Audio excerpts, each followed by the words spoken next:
Manoj Tiwari sir और सभी teachers जो मिलकर मुखर्जी नगर को बचाने की मुहिम शुरू किए हैं, ये कैसे होगा फिर? जैसे यहाँ की बिल्डिंग्स इतनी जर्जर है, तो कैसे हो सकता है ये? देखिए, पहली चीज़ तो मैं बताऊं कि बचाने की जो मुहिम शुरू की है उसका तात्पर्य ये है, वो शब्द ऐसा लग रहा है जैसे कोई गलत चीज़ हो रही थी, बचाने का प्रयास कर रहे हैं। तो ये बात ही गलत है। स्पष्ट कर दूं आपको कि मुखर्जी नगर में अफवाहें बहुत ज़्यादा हो गई। अफवाहें, तो उन अफवाहों को दूर करने के लिए मनोज तिवारी जी भी मौजूद थे, एलजी से मीटिंग करके भी आए कि यहाँ पर किसी तरीके का कोई पठन पाठन बाधित ना हो। रही बात बिल्डिंग कमजोर होने की, तो ये बताइए कि 30 साल पहले की बिल्डिंग है, तो दिल्ली के अंतर्गत तो चांदनी चौक से लेकर करोलबाग से लेकर और जो सीपी तक में बिल्डिंग बनी हुई है, कौन सी जो है आज और कल बन रही है सभी। तब तो फिर पूरी बिल्डिंग को गिरा कर जो है काम करें। जो ग्राउंड फ्लोर है, फर्स्ट फ्लोर है, जहां पर चीजें चल सकती हैं, सुरक्षा मानक का कार्य पूरा हो सकता है, उनके तहत क्लास चलाना चाहिए ना।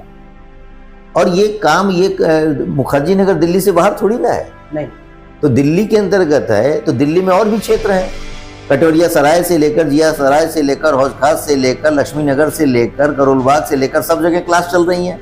सब तो पुराना ही। तो फिर मुखर्जी नगर ही क्या है? तो इसका मतलब कि भाई कुछ लोग उसको अनावश्यक तरीके से जो है अफवाहों के माध्यम से खत्म करना चाह रहे हैं। उसको बचाने की बात, अफवाहों को दूर करने की बात। तो सर के कहने का मतलब कि दिल्ली की जितनी भी जगह है, सारी जगह की बिल्डिंग समान ही है, एक समान ही जर्जर होगी, तो सब जगह एक ही होगी। तो फिर मुखर्जी नगर पर ही ऐसा वार क्यों किया जा रहा है कि मुखर्जी नगर ही खाली करो? इसको सुधारा भी जा सकता है। एकदम ठीक बात है। और आपको बताएं कि जर्जर बिल्डिंग की जैसी बात नहीं है। अभयारण्य में जिस तरीके से दुर्घटना हुई, उसके पश्चात एक्टिव हुए लोग, और ठीक बात है, हमें सचेत होना चाहिए। तो सचेत होकर हम सुरक्षा की बात करेंगे, ये थोड़ी ना कि चीजों को बंद कर देंगे। नहीं, सुरक्षा की। तो इसलिए अफवाहों को दूर करके सुरक्षा मानक को सुनिश्चित करके पठन पाठन का कार्य अतिशीघ्र मुखर्जी नगर में शुरू होगा। तो आप लोग चिंता ना करें, क्योंकि सर को विश्वास है और सर पूरे विश्वास नहीं, काम शुरू हो गया, काम शुरू हो चुका, समझ रहे हैं? क्योंकि मुखर्जी नगर कहीं जाने वाली नहीं एकदम। अब जो चले गए हैं यहाँ से उठ के, शायद उनको भी आना पड़ेगा। एकदम एकदम, इसमें कोई कहने की बात ही नहीं। मुखर्जी नगर के अंतर्गत अभी भी आप कह रहे हैं कौन सी क्लास चल रही, मैं बताऊं, मणिकांत सर की the study coaching institute run कर रहा है। इसमें कहाँ दिक्कत है? कैंपस, हाँ, सबके लिए चल रही चीजें। जितने कोचिंग है सब छठ के बाद खुलने के चांसेस है।